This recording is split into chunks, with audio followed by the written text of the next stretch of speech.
एक माता जी के गीत गा रही हूँ, सुनिए। अच्छा लगेगा तो लाइक शेयर सब्सक्राइब कीजिएगा। मैया के पड़ी गई नजरिया, बजरिया में चाँद उगल मैया। मैया के पड़ी गई नजरिया, बजरिया में चाँद उगल मैया। लाल का सेनुरा हइये ह, पियर का सेनुरा हइये ह। लाल का सेनुरा हइये ह, पियर का सेनुरा हइये ह। गाजरा पर पड़ी गई नजरिया, बजरिया में चाँद उगल मैया। गजरा पर पड़ी गई नजरिया, बजरिया में चाँद उगल मैया। लाल का चूड़िया हइये ह, पियर का चूड़िया हइये ह।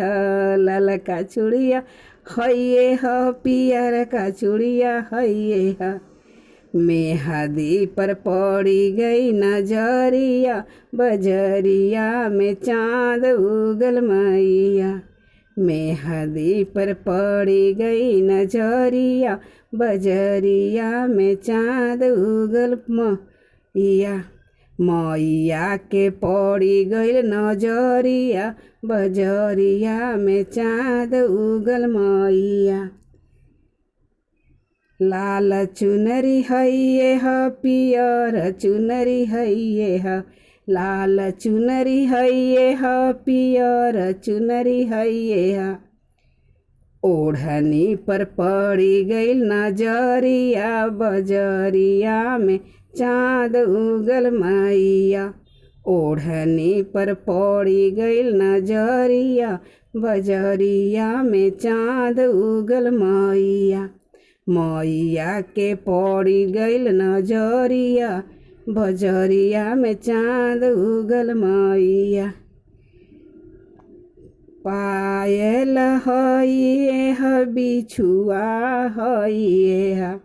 पायल हइये ह, बिछुआ हइये ह। महावर पर पड़ी गई नजरिया, बजरिया में चाँद उगल मैया। महावर पर पड़ी गई नजरिया, बजरिया में चाँद उगल मैया। मैया के पड़ी गई नजरिया, बजरिया में चाँद उगल मैया। त्रिशूल हइये ह, शंखवा हइये ह। त्रिशूल हइये ह, शंखवा हइये ह। चक्र पर पड़ी गई नजरिया, बजरिया में चाँद उगल मैया। चक्र पर पड़ी गई नजरिया, बजरिया में चाँद उगल मैया। मैया के पड़ी गई नजरिया, बजरिया में चाँद उगल मैया। जय माता जी जगदम्बे वाली।